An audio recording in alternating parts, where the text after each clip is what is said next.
Halika't alamin natin ng isang di kapani-paniwalang kwento tungkol sa isang lalaking sinasabing nahulaan ng isa sa pinakamalakas na bagyo sa buong kasaysayan.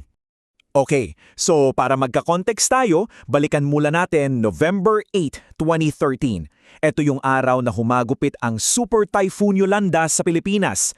Grabe, daan-daang libo ang nawala ng tirahan at apektado talaga ang kuryente at komunikasyon sa buong rehiyon.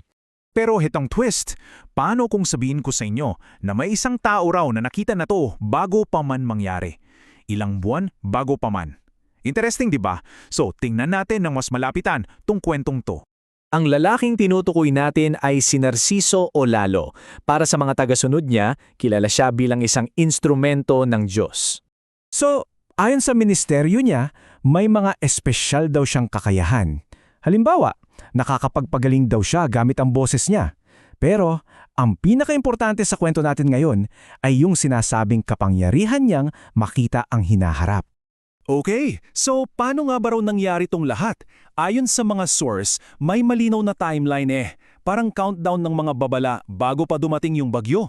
At dito mapapansin nyo kung paano unti-unting nagiging mas seryoso at specific yung mga babala. Mula sa medyo general na warning hanggang sa sobrang detalyado na talaga. Nagsimula to lahat noong August 22, 2013. Dito unang lumabas yung mensahe.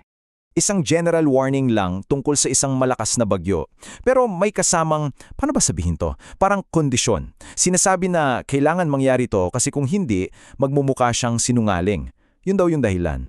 Okay, fast forward tayo ng isang buwan, September 30. Dito, mas naging seryoso yung babala. Hindi na lang isang malakas na bagyo. Ngayon, ang sabi ay ito na raw yung pinakamalakas na bagyong mangyayari kailanman.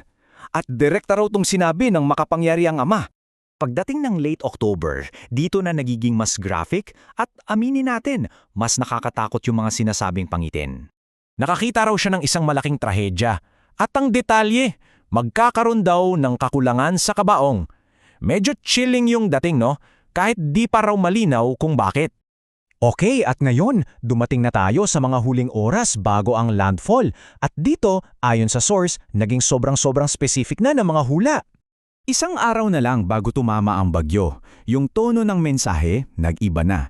Parang hindi na siya warning parang acceptance na. Sinasabi na, wala nang takas, wala nang mapagtataguan. Ang tanging makakapagligtas na lang daw sa mga tao ay ang kanilang pananampalataya. At ilang oras na lang bago mag-landfall ang bagyo, noong mismong araw ng November 8, dyan na raw inilabas ang mga pinal na detalye. So, tingnan nyo tong comparison na to. Yung hula daw na pinost ng 12:15 a.m. Tapos yung actual na nangyari pagkalipas lang ng ilang oras. At pansinin nyo, specific na tinuko yung Leyte bilang pinakamatinding tatamaan. So, ano ba talaga ang punto ng lahat ng ito? Bakit may mga ganitong babala? Ano ba yung mensahe sa likod nito ayon sa source?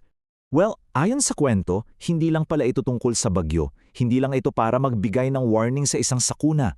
Meron daw itong mas malalim na spiritual na mensahe. At ituro yung tatlong bagay na yon. Una, magsisisi sa mga kasalanan.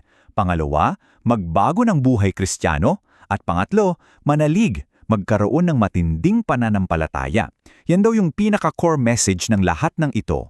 Kaya sa dulo, iniiwan tayo ng source material na may tanong. Ito ba ay isang banal na babala? Isang pambihirang pagkakataon lang? O isang malalim na panawagan sa pananampalataya? Ang punto dito ay hindi para bigyan kayo ng sagot, kundi para bigyan kayo ng paraan para tingnan at pag-isipan ang buong kwento.